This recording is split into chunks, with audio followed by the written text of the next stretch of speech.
येवा कोकण आपलोच असा हे कोकणातील लोक एवढ्या प्रेमाने का बोलतात ते मी सांगते। वेलकम टू एपिसोड 3 ऑफ आमची पहिली कोकण वारी। आज आम्ही निघतोय आरेवारे बीच जायला वाया हरिहरेश्वर।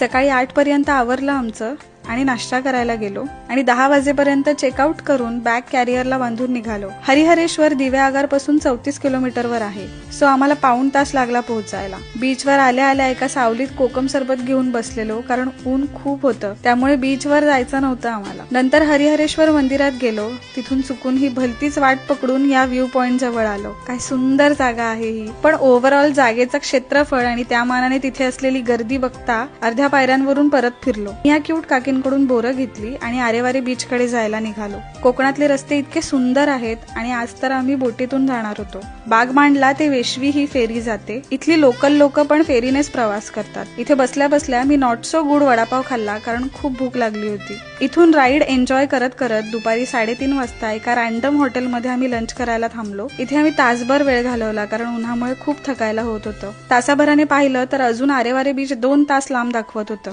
मग अंधार होईल म्हणून निघालो आणि रात्री 7:30 वाजता काळबादेवी गावात पोहोचलो। आणि जिकडे स्टे करायचा होता तिथे जेवणाची काही सोय होणार नाही असं त्या होमस्टेच्या ओनरने सांगितलं होतं, म्हणून गावातल्या कट्ट्यावर गप्पा करत बसलेल्या काही लोकांना आम्ही विचारलं की इथे कुठे जेवणाची सोय होईल का।